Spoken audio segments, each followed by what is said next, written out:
جناب علی ایک بار پھر آپ کو خوش آمدید کہتے ہیں.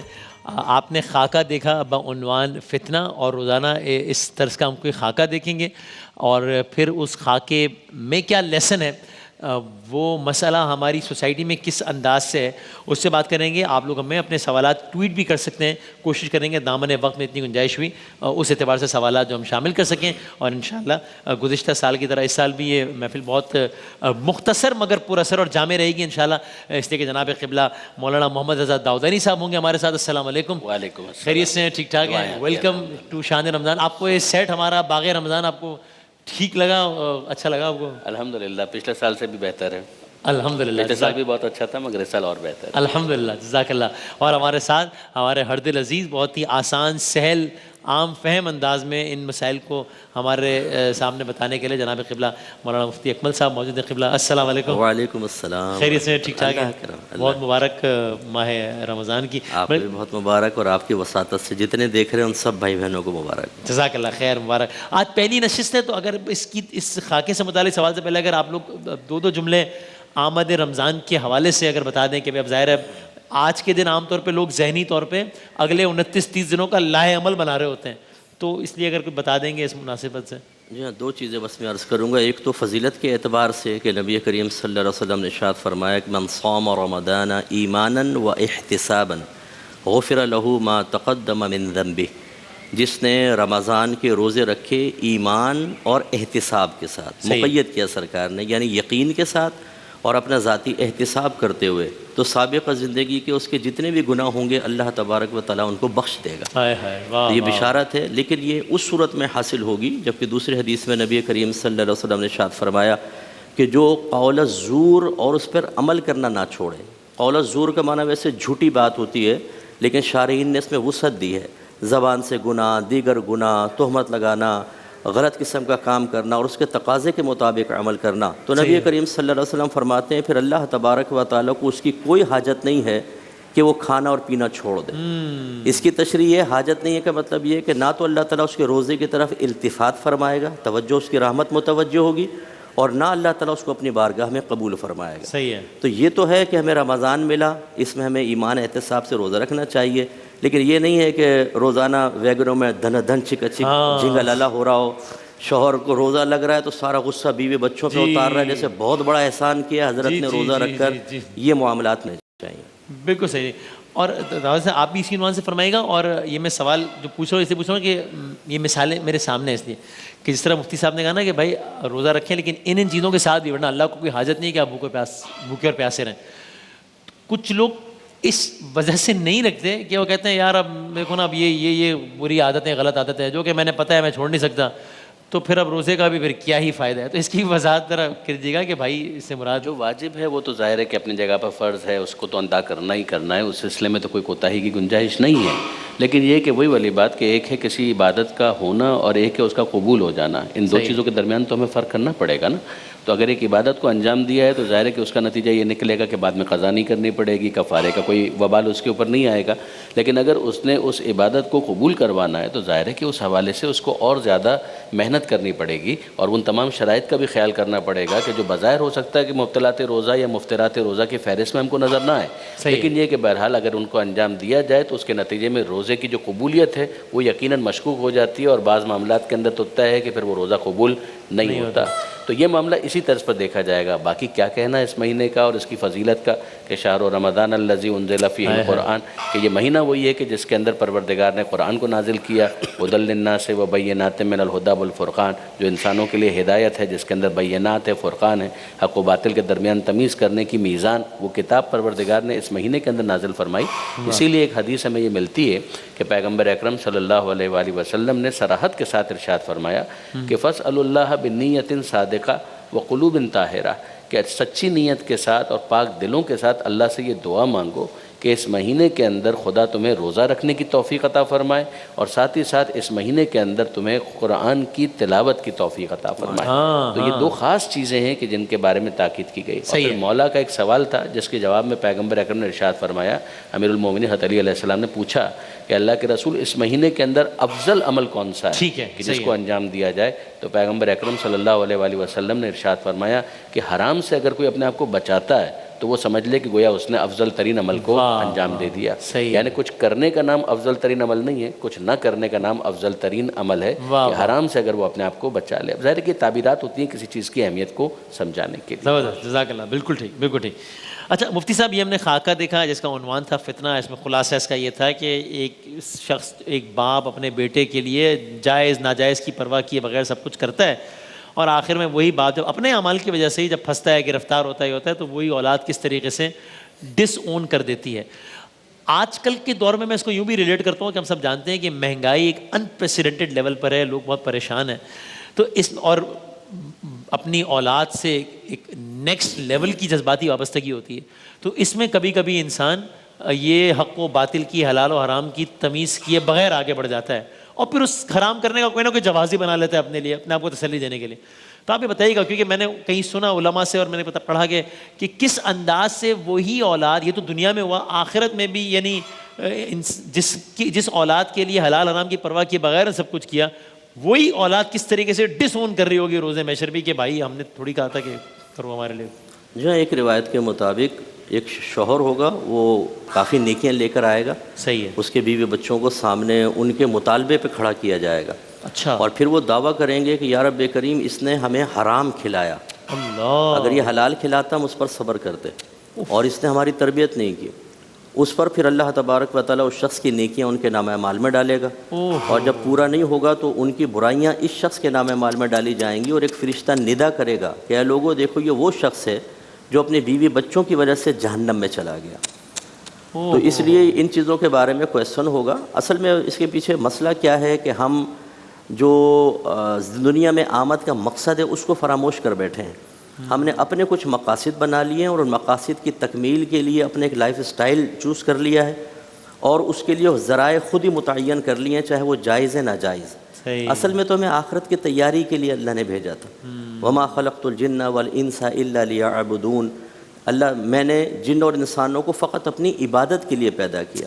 عبادت کا مطلب ہے حکم ماننے کے لیے. صحیح. اس کے ساتھ ساتھ آپ اگر جائز طریقے سے دوستیاں کرتے ہیں, کماتے ہیں, آپ پڑھتے ہیں دنیاوی, شریعت تو منع نہیں کر رہی, دائرہ شریعت میں رہ کر ان چیزوں کو آخرت کی تیاری اور دنیا میں آمد کے مقصد کی تکمیل کے لیے وسیلہ اور ذریعہ بنایا جائے.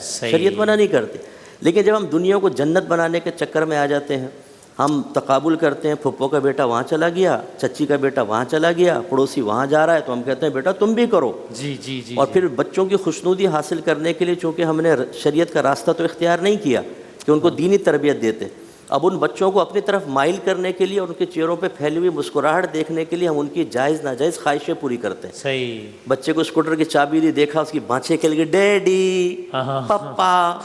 بیٹی کو موبائل دلا دیا تو وہ جھول گئی گلے کے اندر. 2 منٹ بعد جب موبائل ہاتھ میں آیا, نہ پپا رہا نہ ڈیڈی, پپا پڑا ہوا بخار کے اندر, بچی وہ ٹک ٹاک پہ لگی پڑی ہے. پھر وہ ان کی ماں باپ کی اہمیت مادی اشیاء کے ساتھ متعلق ہو جاتی ہے, اور یہ تربیت ہم ہی کر رہے ہوتے ہیں. صحیح. کہ جب تمہیں ضرورت ہو تب تم دروازہ بجانا, ورنہ اپنے روم کے اندر بند رہ کے گیم کھیلتے رہو 6-6 گھنٹے. نہ پرواہ کرو باپ کب آیا کب گیا, ماں بیچاری بیمار ہے تو ماں کو اتنا نہ پوچھو کہ امی طبیعت ٹھیک ہے کہ نہیں ٹھیک ہے. ہم نے خود ان کو مشغولیتیں دے دی, اور یہ ہم نے دنیا کو سب کچھ سمجھنے لگ گئے. تو پھر یہ نتائج نکلتے ہیں کہ وہ اولاد تو آپ کے ساتھ وابستہ اس لیے تھی کہ ذاتی مفادات ملیں اور نقصانات سے محفوظ رہیں, اور یہ تربیت آپ نے کی ہے. دینی تربیت کو فراموش کر کے نتیجے تو دیکھنے پڑیں گے. پھر میں باہر والوں کو بھی یہ سمجھاتا ہوں, اچھا, باہر رہنا کوئی منع نہیں ہے. صحیح. ہر باہر رہنے والی فیملی غلط نہیں ہے, بالکل صحیح. وہ بڑی محنت بھی کرتے ہیں, اپنے بچوں کی تربیت وغیرہ میں ایک رات دن ایک کر دیتے ہیں. لیکن بہت سارے ایسے ہیں جنہوں نے صرف آسائشوں پہ نگاہ رکھی, بچوں کا برائٹ فیوچر کے نام پر وہاں پر لے گئے اور تربیت بالکل چھوڑ دی.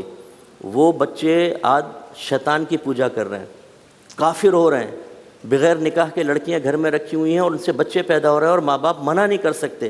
جب وہ ماں باپ روتے ہوئے دردناک آواز میں ہمیں کال کر کے بتاتے ہیں تو یقین لگتا ہے جیسے ہمارے اپنے بچوں کا مسئلہ ہے. دل جلتا ہے.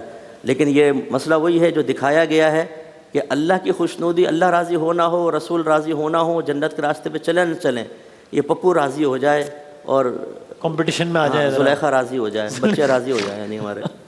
صحیح. تو اب اس پہ آپ بھی فرمائیں گا, اور میں چاہوں گا اس پہلو میں بھی, اس میں اگرچہ پروگرام کا مرکزی خیال یہ نہیں تھا, لیکن وہ کس طریقے سے وہ ایک دفعہ وہ اسموکنگ کر رہا ہوتا ہے اور جو پکڑا جاتا ہے, مجھے ایسا لگتا ہے کہ اس پر تو الگ سے ہی بات ہونی چاہیے. وسیع صاحب اور داؤد صاحب, یہ اسموکنگ، یہ ڈرگز، اور اب وہ اتنے اچھے اچھے نام آ گئے ہیں کہ وہ آپ کو ساؤنڈ یہ نہیں کرتا، ایک کہتا نا نشہ کر رہا ہے تو یہ کول ساؤنڈ نہیں کرتا، لیکن اس کے اتنے اچھے متبادل نام آ گئے کہ بڑا کول ساؤنڈ کرنے لگا ہے. اگین آئی نو پیپل جو کہ just to be part of the group یہ کر لیتے ہیں اور پھر پڑ جاتے ہیں. تو اس پہلو سے بھی فرمائیے گا کہ یہ تمباکو نوشی اور پھر یہ اس سے آگے کے بنیادی طور پر تو معاملات پرائرٹیز کے ہیں نا، ترجیحات کے ہیں، کہ اگر اس خاکے کے اندر بھی جو بتایا گیا اس کے مطابق کہ اگر ایک انسان اپنی ترجیحات کو درست رکھے تو پھر ظاہر ہے کہ ماں باپ کی ذمہ داری تو ہے اولاد کے حوالے سے کہ ان کے خرچوں کو بھی پورا کرنا ہے جائز حدود کے اندر، اپنی بیوی کے خرچے کو بھی پورا کرنا ہے جائز حدود کے اندر، تو اس کے جو ذرائع آمدنی ہوں وہ بھی درست ہونے چاہیے، جو اس کو خرچ کرنا ہے اس کے اندر بھی ایک حکمت کا مظاہرہ ہونا چاہیے. یعنی فرض کیجیے حلال سے اس نے کما بھی لیا ہے تو کتنا دینا ہے، کب دینا ہے، کیسے دینا ہے، کس طرح سے دینا ہے، کن شرائط کے ساتھ دینا ہے، تو ایک محبت کا بھی طریقہ کار ہوتا ہے، لیکن ساتھ ہی ساتھ ایک حکمت اور وزڈم جو ہے وہ بھی انسان کے لیے بہت میٹر کرتا ہے کہ ایسا نہ ہو کہ آج اگر کوئی چیز وہ دے رہا ہے تو اس کا نتیجہ پھر بعد میں کچھ ایسا نکل آئے کہ جو بہت بھیانک ہو اور ایک بہت بڑا مونسٹر اور ایک عفریت اس کے سامنے آ جائے. صحیح ہے. اب اس کے بعد یہ والی جو چیز آپ فرماتے ہیں نا کہ اگر ایک انسان ہے اس کے پاس نیسیسٹیز کے بعد لگژریز کا جو دائرہ ہے نا وہ تو اس کا تو پھر کوئی اینڈ ہی نہیں ہے. اس کا تو کوئی منہومان لا یشبعان، دو بھوکے ایسے ہیں جو کبھی بھی سیر نہیں ہوتے، مولا علی نے فرمایا. ایک وہ ہے کہ جو طالب علم ہے، یہ پسندیدہ ہے کہ جو علم کا طلبگار ہے اور اس کا سیر نہ ہونا یہ اچھا ہے، اور دوسرا ہے جو دنیا کا طلبگار ہے، تو اس کا کوئی اینڈ نہیں ہے. یعنی انسان کتنا ہی آگے بڑھ جائے، آپ کہیں گے کہ اس کے آگے اور کچھ مل جائے، پوری دنیا مل جائے تو ایک پورا دوسرا بر اعظم، ایک دوسرا سیارہ مل جائے، دوسرا ستارہ مل جائے. میں نے پڑھا کہ پھر فطرت اس طرح کی کہ خواہش کرے گا سونے کی ایک وادی مل جائے، وہ مل جائے تو کہے گا سونے کی ایک اور وادی مل جائے، یعنی اس کا اینڈ ہی نہیں ہے. اینڈ نہیں ہے. تو انسان کی جو خواہشات ہیں اس کا کوئی اینڈ نہیں ہے جب تک انسان اس کو لگام نہ دے اور اس کو کنٹرول میں نہ لے کر آئے.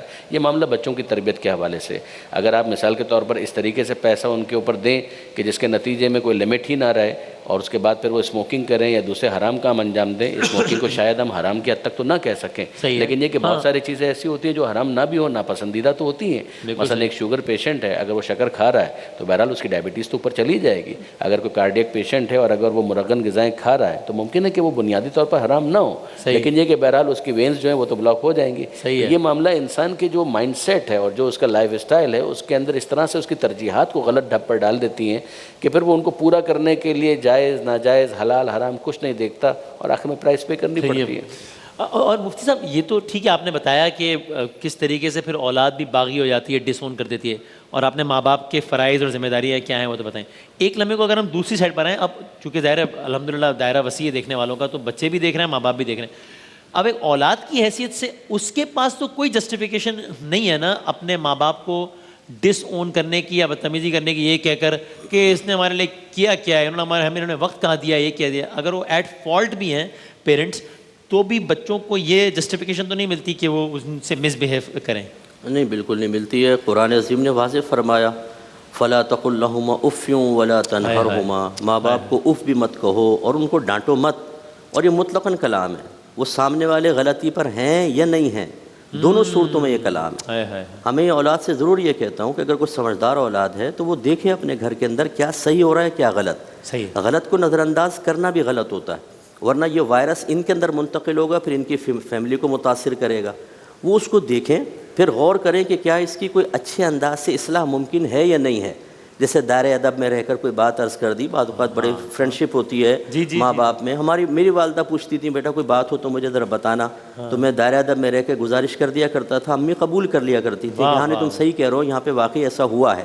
تو ایسے بھی ہوتے ہیں بعض اوقات. تو پھر وہ، اور اگر ایسا نہیں ہے، آپ سمجھتے ہیں کہ پیار سے بھی کہیں تو ایک دم وہ ہائپر ہو جاتے ہیں اور وہ ناراض، تم ہمارا احتساب کرو گے، وہ ایک دم روایتی ظالم سے والدین ایک دم مارز وجود میں آ جاتے ہیں جو فلم و ڈراموں میں نظر آتے ہیں. ایسی صورت میں نوٹ کریں اور یہ ذہن بنائیں کہ میں اپنی فیملی میں خرابی نہیں پیدا ہونے دوں گا. اس کا فائدہ ہوگا، یہ وائرس یہیں پہ رک جائے گا، یہ آگے نہیں بڑھے گا، کورونا نہیں بڑھے گا، ماسک وغیرہ لگانے کی بھی ضرورت نہیں رہے گی انشاءاللہ، اور گھر اچھے انداز سے چلے گا. تو یہ اولاد کو اپنا پازیٹیو. اچھا پھر یہ بھی میں عرض کر دوں، جب تک اولاد نابالغ ہے ٹھیک ہے تو شاید وہ میدان محشر میں یہ کہہ سکتی ہے کہ جی ہمارے والدین نے کیا، ان کو پکڑ دیں. لیکن بلوغت کے بعد اگر تربیت نہیں ہے تو بہرحال وبال والدین پر ہے. لیکن جب یہ بالغ ہو گئے تو مکلف ہو گئے. ابھی ایک نوجوان نے کہا جی میرے باپ نے میرے ساتھ کیا ہے، فلاں کے بیٹے کو کاروبار کرا دیا فلاں نے سفارش کر کے لگا دیا. ہم نے اس سے کویشچن کیا دائرہ ادب میں رہ کر، یہ بتاؤ تم نے اپنے ساتھ کیا کیا؟ جی جس سم تمہیں پڑھنا تھا تم کبوتر بازیاں کر رہے تھے، کالج کے باہر رنگ کالا کر رہے تھے بہنوں کے انتظار میں، اور لڑکوں کے ساتھ ٹیبل فٹ بال اور پتہ نہیں آوارہ گردیوں میں لگے ہوئے تھے. سارا کام تمہارے والد کریں. سیکنڈ میں نے کہا جب یہی سوال تمہاری اولاد تم سے کرے گی کیا جواب دو گے؟ اس کے بارے میں بتاؤ ذرا. صحیح. ٹھیک ہے، انہوں نے کیا، اس کو چھوڑ دیں. انہوں نے کوتاہی کی، وہ اللہ کی بارگاہ میں جواب دہ ہوں، اللہ تعالیٰ جانے ان کا معاملہ. آپ اپنے اولاد کے لیے اچھا بن کر دکھائیں. بالکل صحیح. اسی کو کنکلوڈ کرتے ہوئے اگر ان کی طرف سے کوئی ایسی بات کہی جا رہی ہے والدین کی طرف سے جو کہ خلاف شریعہ ہے، تو پھر یہی ہوگا کہ اگین جس طرح انہوں نے کہا دائرہ ادب میں رہتے ہوئے بہرحال اس چیز پہ پھر عمل نہ کیا جائے. اگین میں نے ایسی مثالیں آئی نو سم ون کے جو خاتون سن بلوغت کے بعد ظاہر ہے وہ چاہتی تھیں کہ باپردہ ہوں، اور والد اصرار کرتے تھے کہ ایسا نہیں کرنا ہے because of what ever reason. تو ایسی سچویشنز میں کیا کرے گی اولاد؟ لا طاعۃ للمخلوق فی المعصیۃ الخالق، کہ مخلوق کی اطاعت نہیں کی جا سکتی خالق کی معصیت کرتے ہوئے. پروردگار عالم کا ایک حکم ہے، مثال کے طور پہ ماہ رمضان ہے. اب اگر ایک بالغ لڑکا ہے لڑکی ہے اور اس کے اوپر روزہ رکھنا واجب ہے، لیکن ماں باپ اپنی محبت کی وجہ سے یہ کہیں کہ تمہارا مرجھایا ہوا چہرہ ہم نہیں دیکھ سکتے، دیکھو میرا لہذا بچہ روزہ- کتنا کمزور ہو گیا. اگر وہ یہ کہیں کہ روزہ چھوڑ دو تو ظاہر ہے کہ ماں باپ کے ساتھ بدتمیزی تو اس صورت میں بھی نہیں کی جائے گی، لیکن یہ کہ بہرحال روزہ تو رکھا جائے گا. صحیح ہے. تو ان سے سمجھا کر یہی کہا جائے گا کہ ٹھیک ہے آپ کی بڑی محبت ہے، آپ یہ کہہ رہے ہیں، لیکن یہ کہ میں خدا کی معصیت تو نہیں کر سکتا. آپ بھی یہ پسند نہیں کریں گے کہ قیامت کے میدان میں مجھے جہنم کی آگ میں ڈال دیا جائے. تو یہ جملہ اگر انسان کے دل سے نکل رہا ہے اور اس کے ذریعے سے وہ اپنے معافی ضمیر کو بیان کر رہا ہے، تو ممکن ہے کہ جیسا بھی مفتی صاحب نے فرمایا کہ خود ماں باپ کے اوپر بھی اثر ہو جائے، اور وہ بھی کہیں کہ یہ ہم کیسی خواہش کر رہے ہیں کہ اس کے نتیجے میں بچہ جو ہے وہ جہنمی ہو جائے گا، آخرت میں اسے عذاب کا سامنا کرنا پڑ جائے گا. تو ہو سکتا ہے وہ بھی اپنے آپ کو تبدیل کر لیں. جو مثال آپ نے دی اس میں بھی یہی ہے کہ بچی سے اگر باپ خدا نہ کرے، اگر کوئی ایسا باپ ہے، لیکن اگر فرض کیجئے ہے اور وہ ایسی خواہش رکھتا ہے، تو ظاہر ہے کہ بیٹی اس کو فالو نہیں کر سکتی، بدتمیزی نہیں کرے گی، لیکن بہرحال اس کو اپنا حجاب شرعی تو کرنا ہے. یہی معاملہ تمام تر چیزوں کے اندر ہے کہ اگر وہ ماں باپ ہیں وہ حرام کھلانا چاہتے ہیں، فرض کیجئے جو باہر کی بات ابھی مفتی صاحب فرما رہے تھے، تو بہت سے ممالک ہیں جہاں پر سور کا گوشت کھانا بالکل عام ہو چکا ہے. اب اگر فرض کیجئے کسی ایسے ریسٹورنٹ کے اندر وہ اپنے بچوں کو لے جائے کہ جہاں پر سور کا گوشت لایا جا رہا ہے، تو بچے نہیں کھا سکتے. تو ظاہر ہے کہ اس موقع پر بھی ان کو احترام کے ساتھ ایک دائرہ ادب میں رہتے ہوئے اپنے بات کو بیان بھی کر دینا ہے، لیکن یہ ہے کہ بہرحال اس حرام کام کے ارتکاب تو وہ نہیں کر سکتے. صحیح، بالکل. بہت نوازش قبلہ مفتی اکمل صاحب، مولانا رضا تودانی صاحب، بہت بہت شکریہ. انشاءاللہ کم و بیش اسی وقت، جس طرح آج میں نے کہا تعارفی نشست ہے تو تھوڑا سا وقت آگے پیچھے ہے، لیکن ایک کم و بیش اسی وقت پر انشاءاللہ روزانہ علماء کرام کے ساتھ ہماری نشست ہوگی.